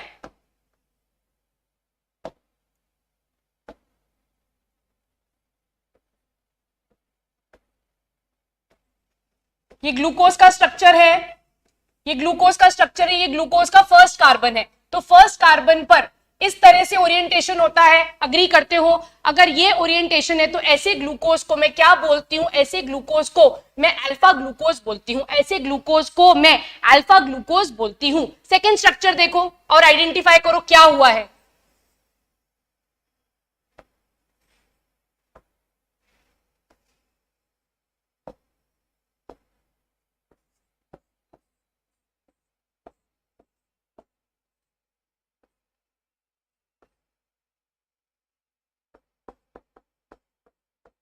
देखकर मुझे बताओ। देखो फर्स्ट कार्बन पर, ठीक है, मैं मार्क कर रही हूं, देखो फर्स्ट कार्बन पर H और OH का ओरिएंटेशन अलग हुआ, H और OH का ओरिएंटेशन अलग हुआ, तो ऐसे ग्लूकोज को मैं क्या बोलूंगी? बीटा ग्लूकोज बोलूंगी। और ये दोनों आपस में क्या है? ये दोनों आपस में एक दूसरे के एनोमर्स हैं, and this phenomena is called as anomerism. तो ये अल्फा और बीटा ग्लूकोज फॉर्म जो है ये काफी इंपॉर्टेंट है, आपको इसे याद रखना पड़ेगा। क्या ये बात यहां पर समझ में आ गई है? क्या ये चीज क्लियर है? अब बात करते हैं एपीमेरिज्म की। एपीमेरिज्म में हम क्या देखेंगे? हम यहां पर कुछ एग्जांपल्स देखेंगे, जैसे हम देखेंगे ग्लूकोज एंड गैलेक्टोज। ठीक है, दो ही एग्जाम्पल देखते हैं बच्चों, बस वही बता रही हूं जितना एग्जाम में आएगा। और दूसरा अपन देखते हैं ग्लूकोज एंड, करें तो यहां पर सेकेंड कार्बन पर, यहां पर सेकेंड कार्बन पर H और OH का जो ओरिएंटेशन है बच्चों वो कैसा होगा? वो अलग होगा। क्या ये बात यहां तक समझ में आ गई है? हाँ, केमिस्ट्री भी जितनी मुझे महेश, जितनी केमिस्ट्री मुझे आती है और जितनी केमिस्ट्री ये टॉपिक समझने के लिए चाहिए ना, उतना मैं आपको पढ़ा दूंगी, इतना मेरे पे विश्वास रखो, इतना मैं पढ़ा दूंगी। ठीक है, पर मैं बहुत ज्यादा केमिस्ट्री की डेप्थ में नहीं जाऊंगी, अगर मैंने कुछ गलत बोल दिया तो आपके जो कंसेप्ट है वो भी हिल जाएंगे। तो जितना ये चैप्टर पढ़ने के लिए केमिस्ट्री चाहिए उतना तो मैं आपको डेफिनेटली बताऊंगी। ठीक है, कोई डाउट है यहां तक? कोई कंफ्यूजन? कोई कंफ्यूजन? देते को फोन कर रहे हैं लोग, पता है लाइव क्लास चलती तब भी फोन आ रहा है। एक सेकंड, फोन डिस्कनेक्ट कर दूं। चलिए, ठीक है, क्लियर है यहां तक? तो यहां पर मैंने आपको आइसोमर्स बता दिए, दो तरीके के आइसोमर्स हमको याद रखने हैं, एक एनोमर्स याद रखने हैं, द फिनोमिना इज एनोमेरिज्म, और एपीमर्स याद रखने हैं, एपीमेरिज्म। तो आगे चलते हैं और मूव करते हैं to the next part of carbohydrate, that is oligosaccharides. ठीक है, ओलिगोसैकेराइड्स में अपन जो टॉपिक डिटेल में देखेंगे बच्चों, वो सिर्फ और सिर्फ डाइसैकेराइड होगा, डाइसैकेराइड होगा। ठीक है, अब डाइसैकेराइड्स में क्या होता है बच्चों, दो मोनोमर की यूनिट्स जो हैं वो आपस में जुड़ जाती है, दो मोनोमर्स की यूनिट जो हैं वो आपस में आकर जुड़ जाएंगी। अब कैसे जुड़ेंगी, देखो मेरे साथ साथ स्ट्रक्चर्स बनाते जाओ ताकि आपका सारा कंफ्यूजन जो है वो भी क्या होएगा, क्लियर होता चला जाएगा। अब सबसे पहले एक रिंग बनाते हैं अपन। देखो ये रिंग, बार बार जितनी बार ये रिंग बनाओगे ना बच्चों, जितनी बार ये रिंग बनाओगे उतनी बार आपको स्ट्रक्चर जो है वो याद होता चला जाएगा। अब यहां पर ये हमारा फर्स्ट कार्बन है, सेकंड कार्बन है, third carbon, fourth carbon, fifth carbon, और यहां पर हमारा C2H5OH जो कि हमारा सिक्स्थ कार्बन है। ठीक है, यहां तक समझ में आ गया। अब एक और कार्बन बनाओ, और अच्छा यहां पर मैं इसको ऐसे बना देती हूं, तो ये मेरा कौन सा ग्लूकोज है, यहां पर ये मेरा अल्फा ग्लूकोज है। ठीक है, एक और स्ट्रक्चर बनाते हैं जल्दी से।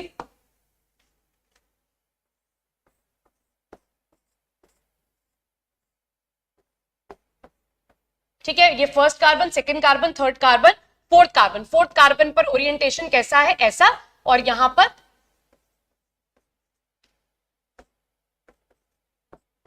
ध्यान से देखो, ये भी मेरा कैसा ग्लूकोज है, ये भी मेरा अल्फा ग्लूकोज है। ठीक है, ये भी मेरा कैसा ग्लूकोज है, अल्फा ग्लूकोज ही है। अब यहां पर ये दो मोनोमर्स है, इन दोनों मोनोमर्स को मुझे क्या करना है बच्चों, इन दोनों मोनोमर्स को मुझे अब जोड़ना है। तो जोड़ने के लिए क्या होगा, यहां पर इसके फर्स्ट और फोर्थ कार्बन के बीच में बॉन्ड बनेगा, फर्स्ट और फोर्थ कार्बन के बीच में बच्चों बॉन्ड बनेगा, और यहां से एक वाटर मॉलिक्यूल जो है वो निकल जाएगा, यहां से एक वाटर मॉलिक्यूल जो है वो निकल जाएगा, इसीलिए यहां पर इसको कंडेंसेशन रिएक्शन भी बोला जाता है। और जो बॉन्ड बनेगा उसको हम क्या बोलते हैं, उसको अब हम ग्लाइकोसिडिक बॉन्ड बोलते हैं। अब ध्यान से देखो यहां पर किस तरह से बॉन्ड बनेगा, ये इंपॉर्टेंट है, ये आपको समझ में आ गया, ये पार्ट समझ में आ गया तो आप कितने भी बॉन्ड्स बना सकते हो, आपको कोई दिक्कत नहीं आएगी। तो देखो कैसे बनेगा बॉन्ड, देखिए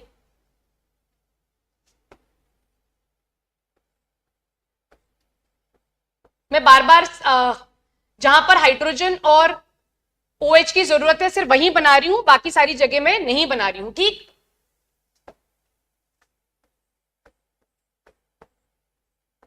क्योंकि अब यहां पर अपन बेसिकली क्या समझ रहे हैं, अपन बॉन्डिंग को समझ रहे हैं। तो यहां पर क्या होगा, इस तरह से बॉन्ड बन जाएगा, and this type of bond is called as glycosidic bond. इस बॉन्ड को हम क्या बोलेंगे, ग्लाइकोसिडिक बॉन्ड बोलेंगे, जो कि किसके बीच में बना है, फर्स्ट और फोर्थ कार्बन के बीच में। किसके बीच में बना है, फर्स्ट और फोर्थ कार्बन के बीच में। ये जो रिंग है ये किसकी है, अल्फा ग्लूकोज की है। ठीक है, और ये जो रिंग है ये किसकी है, ये भी अल्फा ग्लूकोज की है। तो क्या मैं इसे 1,4 अल्फा ग्लाइकोसिडिक लिंकेज लिख सकती हूं,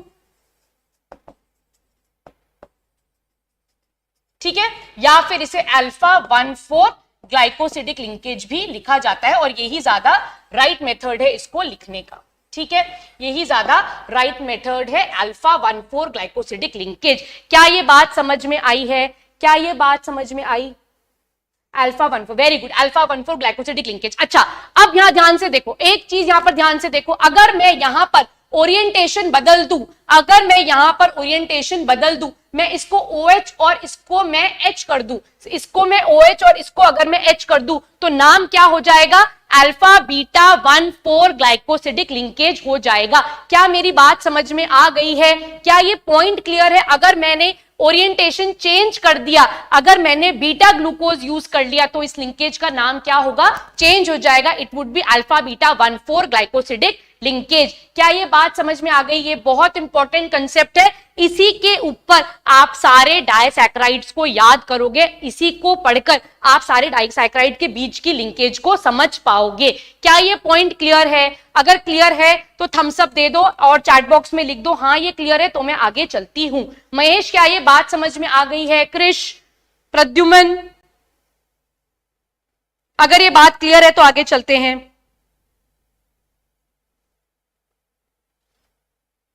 चलें आगे। Yes, very good, very good.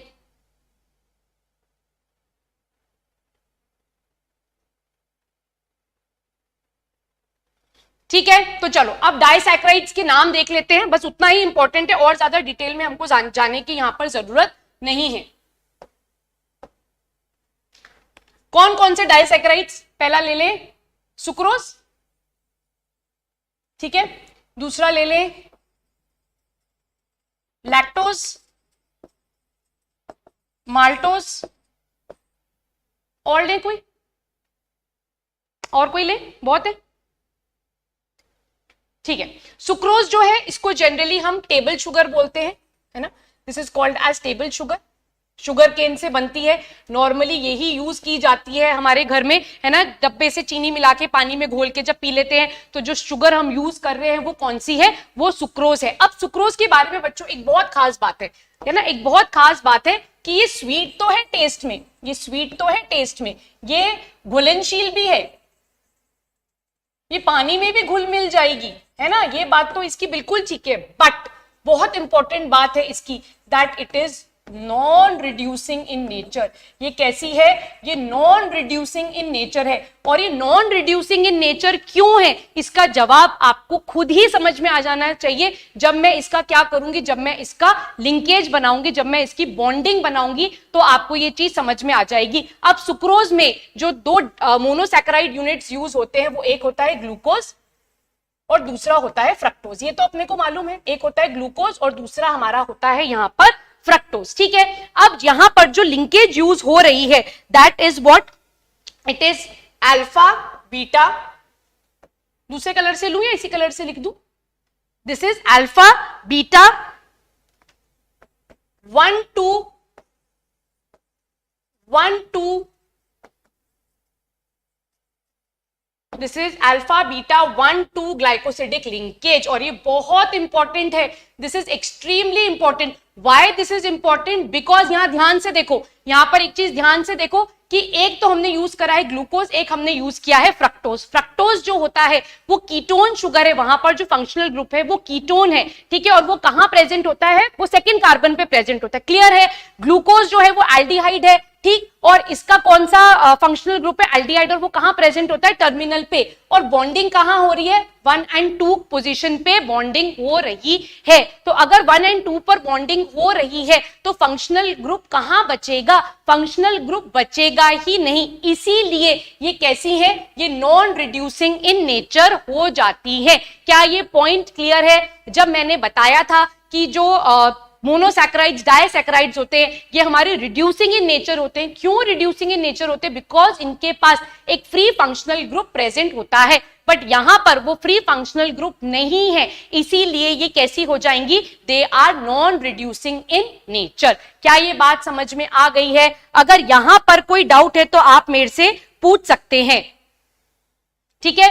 Lactose के पास जो लिंकेज है, लैक्टोज के पास जो लिंकेज है, that is beta 1,4 glycosidic linkage. और ये सारे स्ट्रक्चर्स आप बनाकर देख सकते हो तो आपको ज्यादा क्लैरिटी आ जाएगी। लैक्टोज किससे मिलकर बना हुआ होता है? लैक्टोज मिलकर बना हुआ होता है ग्लूकोज प्लस गैलेक्टोज से। तो लैक्टोज बना हुआ है ग्लूकोज प्लस गैलेक्टोज से, इसको आप मिल्क शुगर भी बोलते हो, ठीक है, इसको आप मिल्क शुगर भी बोलते हो। फिर आते हैं माल्टोज। माल्टोज की मोनोमेरिक यूनिट्स कौन सी होती हैं? माल्टोज की मोनोमेरिक यूनिट होती है ग्लूकोज प्लस ग्लूकोज। माल्टोज की जो मोनोमेरिक यूनिट है वो कैसी है? Glucose plus glucose. और ये इसके बीच में कौन सा बॉन्ड होता है? इसके बीच में होता है अल्फा 1,4 ग्लाइकोसिडिक लिंकेज, जो एग्जैक्टली अपन ने पीछे बनाया है। अपन ने यहां पर जो ये बॉन्ड बनाया है वो यही बनाया है अल्फा 1,4 ग्लाइकोसिडिक लिंकेज। और ये स्ट्रक्चर किसका हो गया? ये माल्टोज का स्ट्रक्चर हो गया। और ऐसे आप सारे स्ट्रक्चर्स यहां पर बना सकते हो। यहां तक कोई डाउट है? कोई डाउट? यहां तक कोई डाउट तो आप प्लीज मेरे से पूछ लीजिए।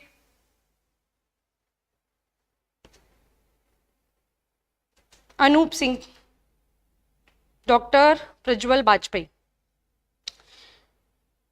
All monosaccharides are reducing, yes true, all monosaccharides are, ये डाइसैकेराइड्स में सुक्रोज एक एक्सेप्शन आ जाता है, ठीक है, बाकी पॉलीसैकेराइड्स जो होते हैं वो भी फिर नॉन रिड्यूसिंग इन नेचर ही होते हैं, बट एनसीईआरटी ने वहां पर एक लाइन लिखी हुई है राइट हैंड साइड और लेफ्ट हैंड साइड वाली, वो मैं एनसीईआरटी जब पढ़ाऊंगी तब मैं आपको वहां पर उस पॉइंट को क्लियर कर दूंगी, ठीक है, कोई डाउट तो नहीं है यहां तक,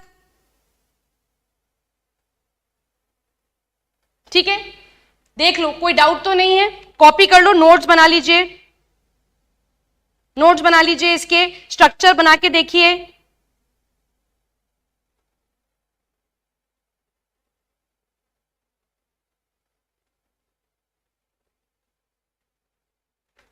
ठीक, आगे चले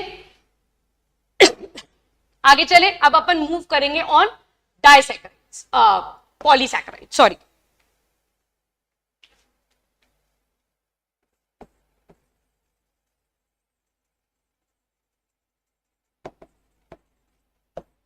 ठीक है, पॉलीसैकेराइड्स। अब पॉलीसैकेराइड्स में क्या होता है बच्चों, यहां पर बहुत सारी मोनोमेरिक यूनिट्स अगर जुड़ गई हैं, अगर 10 से ज्यादा मोनोमेरिक यूनिट्स आपस में जुड़ रही हैं, तो यहां पर क्या स्ट्रक्चर बनेगा, यहां पर स्ट्रक्चर जो बनेगा दैट इज पॉलीसैकेराइड, पॉली मतलब मेनी और सैकेराइड का मतलब होता है शुगर से, ठीक है, और ये पॉलीसैकेराइड एग्जैक्टली वो हैं जो हमको कहां मिलेंगे, एसिड इनसोल्यूबल पूल में मिले थे, जो हमको रिटेंटेट में मिले थे, और ये क्या है, ये बायो मैक्रो मॉलिक्यूल्स हैं, ये बड़े बड़े यहां पर मॉलिक्यूल्स हैं।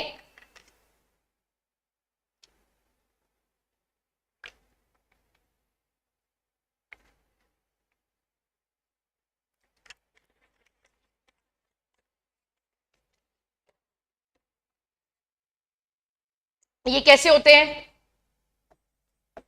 ये नॉन स्वीट इन नेचर है, ठीक है, ये मीठे नहीं होते, इनसोल्यूबल इन वाटर, पानी में घुलनशील नहीं होते हैं, ठीक है, बस इसमें एक एक्सेप्शन हमको देखना है, ठीक है, which is a polymer of fructose, उसको अपन देख लेंगे, ठीक है, और इन जनरल अगर अपन देखें तो ये नॉन रिड्यूसिंग इन नेचर होते हैं, ठीक है, इन जनरल अगर अपन इसे देखें तो ये नॉन रिड्यूसिंग इन नेचर ही होते हैं, ठीक। अब पॉलीसैकेराइड्स को अपन बेसिकली क्लासिफाई कर सकते हैं,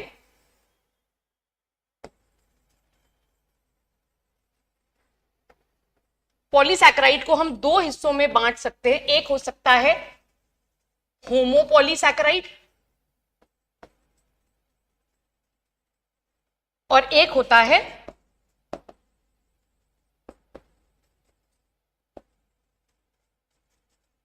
ठीक है, एक होता है होमोपॉलीसैकेराइड और एक होता है heteropolysaccharide. Alpha male, good afternoon, always late in class, regularly late in class is alpha male, फिर बोलता है सॉरी मैम मैं लेट हो गया, ठीक, यहां तक कोई डाउट है, आई डोंट थिंक सो कोई कंफ्यूजन होगा, आगे चलें, कितनी ब्लैंक स्लाइड्स हैं अपने पास हैं, चलो तो नई स्लाइड पे लिखते हैं,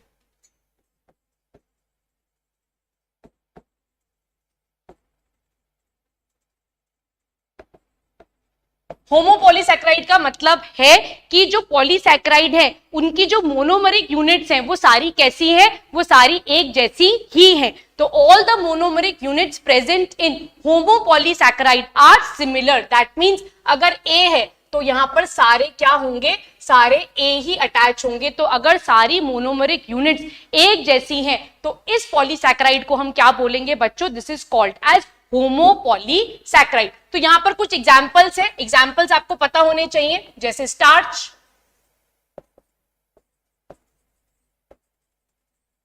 ग्लाइकोजन, सेल्यूलोज,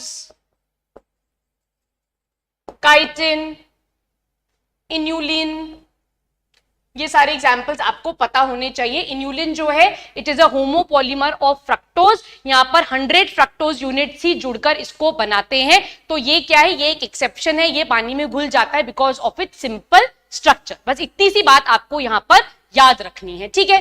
नेक्स्ट अपन बात करते हैं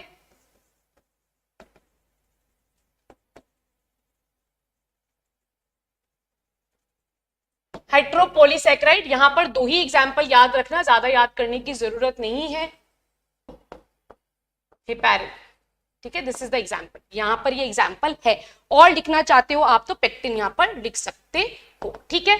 तो ये एग्जाम्पल्स हैं हमारे होमोपॉलीसैकेराइड और हेट्रोपॉलीसैकेराइड के। कोई कंफ्यूजन तो नहीं है यहाँ पर? Any doubts up till here? कोई भी डाउट है तो आप मेरे से यहाँ पर पूछ लीजिए कि नाम इंपॉर्टेंट है, इसके बियॉन्ड आपसे यहाँ पर कोई कुछ नहीं पूछेगा। पुराने वाले एनसीईआरटी में काइटिन को बट हम काइटिन को होमोपॉलीसैकेराइड ही मानेंगे महेश, ठीक है। It is basically N acetyl glucosamine, यहां पर हम इसको होमोपॉलीसैकेराइड ही मानेंगे, ठीक है। चलिए आगे देखते हैं, होमोपॉलीसैकेराइड के बारे में थोड़ा सा और डिस्कस करते हैं।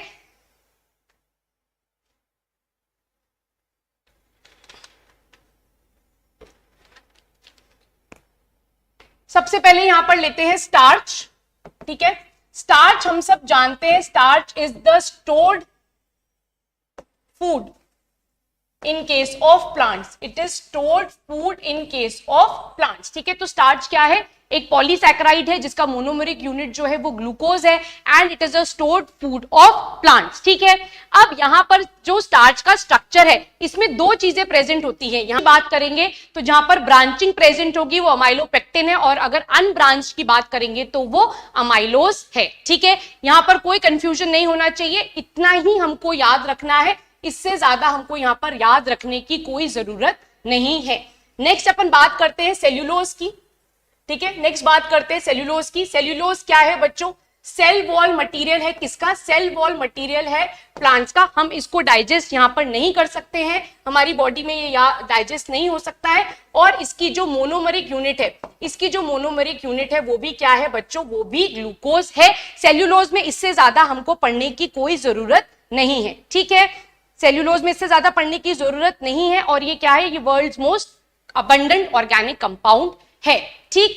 इसके बाद इन्यूलिन के बारे में यही देख लेते हैं। इन्यूलिन जो है ये एक पॉलीमर है, it is a polymer of fructose, ठीक है। इसमें 100 यूनिट्स ऑफ फ्रक्टोज होते हैं, इसमें 100 यूनिट्स ऑफ फ्रक्टोज होते हैं, और इसकी वजह से ही ये वाटर में क्या हो जाता है? सॉल्यूबल हो जाता है, ठीक। कोई डाउट है यहां तक? कोई कंफ्यूजन?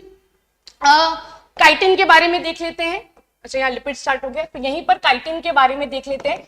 काइटिन जो है ये क्या बना रहा है? ये आउटर कवरिंग ऑफ आर्थ्रोपोड्स बनाता है, ठीक है। आउटर कवरिंग ऑफ आर्थ्रोपोडा बनाता है, और साथ साथ में ये फंजाई का क्या है? सेल वॉल मटेरियल भी फॉर्म करता है। और इसका जो मोनोमेरिक यूनिट है that is an acetyl glucosamine, और हम इसे होमोपॉलीमर ही मानते हैं, ठीक। चले आगे। चलो अब बात करते हैं लिपिड्स की। तो लिपिड्स काफी इंपॉर्टेंट है, ठीक। लिपिड्स क्या होते हैं? बेसिकली अगर हम लिपिड्स की डेफिनेशन को देखें, so lipids are basically esters of, they are esters of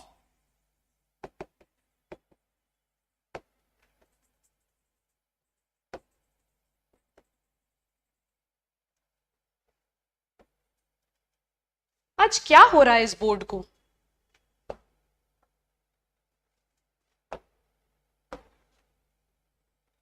मैं क्या इरेज कर रही हूं, क्या हो रहा है, मैं क्या लिख रही हूं, क्या आ रहा है? They are esters of fatty acid and glycerol. एक चीज आप याद रखना, लिपिड्स जो हैं वो किसी के पॉलीमर नहीं होते हैं, ये इन दोनों के जुड़ने से ही बनते हैं। तो एक एक कर अपन डिस्कस करेंगे फैटी एसिड क्या होता है और ग्लिसरॉल क्या होता है। तो सबसे पहली चीज जो अपन डिस्कस करेंगे वो फैटी एसिड होंगे। हाँ, एक और चीज जो बेसिक बात है लिपिड की, वो आपको ध्यान रखनी है कि जो लिपिड्स होते हैं वो वाटर इनसोल्यूबल होते हैं, पानी में नहीं घुलेंगे। इनको घोलने के लिए हमको ऑर्गेनिक सॉल्वेंट्स की रिक्वायरमेंट पड़ती है। हाँ बिल्कुल महेश, किडनी फंक्शन टेस्ट या रीनल फंक्शन टेस्ट जो होता है उसमें इन्यूलिन को यूज किया जाता है। ये पॉइंट काफी इंपॉर्टेंट है, आप इसे नोट कर लीजिएगा। Very good. अब बात करते हैं फैटी एसिड की। एनसीईआरटी के हिसाब से देखें तो fatty acid it is a long chain of acids. यहाँ पर लॉन्ग चेन ऑफ एसिड्स होते हैं जहां पे 1 से 19 कार्बन नंबर दे रखे हैं, बट इतना छोटा कार्बन नंबर कहीं होता ही नहीं है, ठीक है। इतना छोटा होता ही नहीं है, फिर भी एनसीईआरटी ने दे रखा है, तो हमको मानना पड़ेगा कि यहाँ पर लॉन्ग चेन है ऑफ कार्बोक्सिलिक एसिड, ठीक है, जहां पर 1 से 19 तक हमारे पास कार्बन प्रेजेंट होंगे, राइट। कोई कंफ्यूजन यहां तक? कोई कंफ्यूजन? ठीक है। अब ये जो फैटी एसिड्स हैं बच्चों, ये जो फैटी एसिड्स हैं यहां पर ये 2 टाइप के हैं। फैटी एसिड्स जो है ये इंपॉर्टेंट है, यहां पर ये 2 टाइप के हैं। पहले है सैचुरेटेड,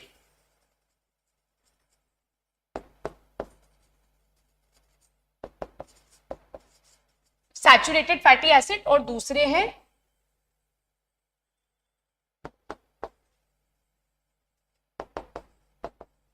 ठीक है, एक है सैचुरेटेड फैटी एसिड, दूसरे होते हैं अनसैचुरेटेड फैटी एसिड। अब सैचुरेटेड फैटी एसिड्स के बारे में पहले बात करते हैं, यहां लिख लेती हूं।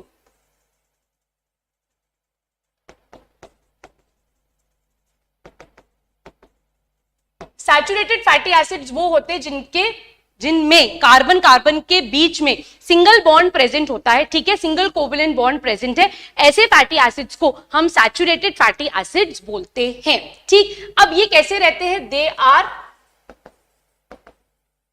सॉलिड एट रूम टेम्परेचर, ठीक है, जैसे कि हमारा घी हो गया, बटर हो गया, ये सारे कैसे हैं? ये सैचुरेटेड फैटी एसिड्स हैं। यहां पर दो एग्जाम्पल्स अपने को देखने हैं, यहां पर दो एग्जाम्पल्स अपने को देखने हैं। पहला है पामिटिक एसिड, ठीक है, दो एग्जाम्पल्स इंपॉर्टेंट है, इसका फॉर्मूला देख लो, 615H31 COOH। दूसरा एग्जाम्पल जो अपने को देखना है that is stearic acid C17H35 COOH, ठीक है।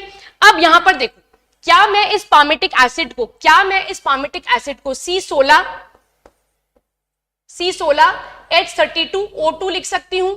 क्या मैं इसको ऐसे लिख सकती हूं, हाँ या ना? क्या मैं स्टीयरिक एसिड के फॉर्मूला को C18H36O2 लिख सकती हूं, हाँ या ना? लिख सकती हूं, ठीक है। तो इन सैचुरेटेड फैटी एसिड्स का फॉर्मूला निकालने के लिए आप एक जनरल चीज लिख सकते हो, क्या लिख सकते हो? CH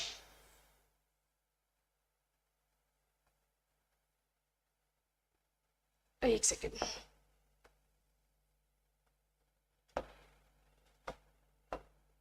यहां पर आप इसको लिख सकते हो CnH2NO2। आप इसको इस तरह से रिप्रेजेंट कर सकते हो। देखो, कार्बन यहां 16 है, उसका डबल हाइड्रोजन है, कार्बन यहां 18 है, उसका डबल यहां हाइड्रोजन है। तो ये एक फॉर्मूला हम यहां से निकाल सकते हैं। एक और चीज आपको यहां पर लिपिड्स के केस में बहुत अच्छे से याद रखनी पड़ेगी, और वो पॉइंट ये है कि लिपिड्स के केस में जो ऑक्सीजन का कंसेंट्रेशन है, ऑक्सीजन का जो अमाउंट है, वो काफी कम होता है। और यहां पर हाइड्रोजन इज टू ऑक्सीजन कभी भी 2:1 के रेशियो में नहीं रहेगा। यहां पर हाइड्रोजन इज टू ऑक्सीजन कभी भी 2:1 के रेशियो में नहीं रहेगा। क्या ये बात समझ में आ गई? कोई डाउट तो नहीं है यहां तक? Okay, next type of hydrocarbons जो अपन यहां देखेंगे दैट वुड बी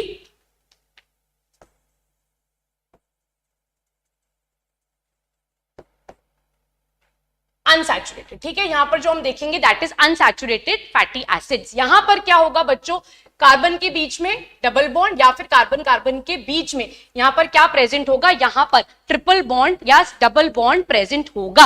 अब ऐसा नहीं है कि पूरी चेन में ही डबल और ट्रिपल हो, अगर एक भी प्रेजेंट है, दो भी प्रेजेंट है, तीन भी प्रेजेंट है, तो भी हम उसको क्या बोलेंगे? हम उसको अनसैचुरेटेड हाइड्रोकार्बन्स ही बोलेंगे। ये बात समझ में आ गई? तो यहां पर हमको कुछ एग्जाम्पल्स देखने हैं, इसको ओला नाम से याद कर लो, ओला।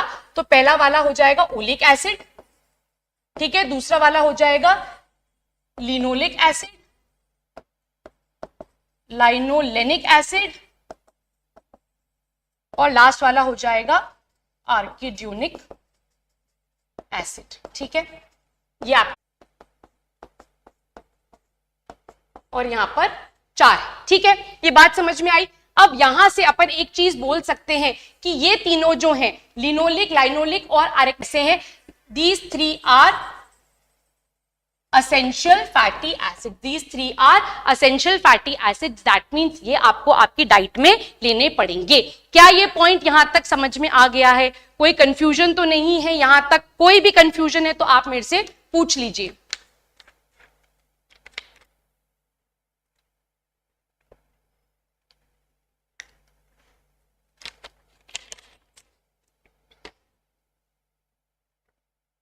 अब बात करते हैं ग्लिसरॉल की। तो ग्लिसरॉल का स्ट्रक्चर बच्चों कुछ ऐसा होता है, 3 OH ग्रुप लगे हुए रहते हैं, ट्राई हाइड्रोक्सिल प्रोपेन स्ट्रक्चर भी इसको बोला जाता है। तो ये बेसिकली ग्लिसरॉल का स्ट्रक्चर होता है। इस ग्लिसरॉल के स्ट्रक्चर के साथ, ठीक है, ध्यान से देखो, इस ग्लिसरॉल के स्ट्रक्चर के साथ यहां पर ऐसे फैटी एसिड जुड़ जाता है, ठीक है, ऐसे फैटी एसिड जुड़ जाता है, इनके बीच में बॉन्डिंग होती है। अब अगर 3 फैटी एसिड जुड़े हुए हैं तो इसको हम किसका स्ट्रक्चर बोलते हैं? This is called as triglyceride. इसको हम क्या बोलते हैं? ट्राइग्लिसराइड। अगर दो फैटी एसिड जुड़े हुए हैं, अगर दो फैटी एसिड जुड़े हुए हैं तो ऐसे स्ट्रक्चर को हम क्या बोलेंगे? डाइग्लिसराइड बोलेंगे। ऐसे स्ट्रक्चर को हम डाइग्लिसराइड बोलेंगे। और अगर एक फैटी एसिड जुड़ा हुआ है तो हम इसको क्या बोलेंगे? इसको हम मोनोग्लिसराइड बोलेंगे। इसको हम यहां पर क्या बोलेंगे? मोनोग्लिसराइड बोलेंगे। ठीक है, अब एनसीईआरटी ने जहां ट्राइग्लिसराइड दैट मींस जहां पर तीन फैटी एसिड जुड़े हुए हैं उसी को टर्म दिया है किसका? उसी को टर्म दिया है लिपिड का। ठीक है, उसी को उसने बोला है लिपिड, बाकी उसने इसको डाइग्लिसराइड और मोनोग्लिसराइड के नाम से जाना है। ठीक, अब एक और चीज यहां पर, अगर यहां पर ट्राइग्लिसराइड के केस में यहां देखो CH2OH fatty acid, CH2OH fatty acid, CH2OH, और यहां पर अगर मैं फॉस्फेट ग्रुप जोड़ दूं, फॉस्फोरिक एसिड जोड़ दूं यहां पर, तो इस स्ट्रक्चर को मैं क्या बोलूंगी? इस स्ट्रक्चर को मैं फॉस्फोलिपिड बोलूंगी। इस स्ट्रक्चर को मैं फॉस्फोलिपिड बोलूंगी और ये काफी इंपॉर्टेंट है। और इसी फॉस्फोलिपिड के साथ, अगर इसी फॉस्फोलिपिड के साथ मैं कोलिन ग्रुप को जोड़ दूंगी, अगर इसी फॉस्फोलिपिड के साथ मैं कोलिन ग्रुप को जोड़ दूंगी तो ये क्या बन जाएगा? ये बन जाएगा लेसिथीन। ये बन जाएगा लेसिथीन, जो कि एक सर्फेक्टेंट के जैसे काम करता है। जब अपन लंग्स का एल्वियोलाई देखेंगे तो वहां पर लेसिथीन प्रेजेंट होता है जो कि एक सर्फेक्टेंट के जैसे काम करता है। ठीक है, तो वो किसका बना हुआ होता है? वो यहां पर इस फॉस्फोलिपिड के साथ अगर एक कोलिन ग्रुप को जोड़ दिया जाएगा तो वो क्या बना लेगा? यहां पर वो लेसिथीन का स्ट्रक्चर बना लेगा। ठीक है, any doubt, any confusion up till here? अगर कोई भी डाउट है तो आप मेरे से पूछ सकते हैं। ठीक है, और प्रोटीन का जो स्ट्रक्चर है बच्चों और अमीनो एसिड की जो बात है वो मैं आपसे कल करूंगी। ठीक है, आज यहीं पर मैं इस टॉपिक को रोक रही हूं। ठीक, आई don't no, I am not feeling a little well today, तो मैं इसको यहीं पर रोक रही हूं। तो प्रोटीन्स और अमीनो एसिड्स को अपन कल डिटेल में पढ़ेंगे। Proteins, amino acids, nucleotides, enzymes, ये सारा पार्ट जो है इसको अपन कल डिस्कस करेंगे। कल ही इस चैप्टर के अपन इंपॉर्टेंट क्वेश्चंस को डिस्कस करेंगे। ठीक है, अगर 2 घंटे में खत्म होगा तो ठीक, नहीं तो फिर अपन इसको ज्यादा भी लेकर चले जाएंगे, बट ये टॉपिक मैं कल खत्म कर दूंगी। ठीक है स्टूडेंट्स, तब तक आप बहुत अच्छे से पढ़ाई करिए। All the best, take care.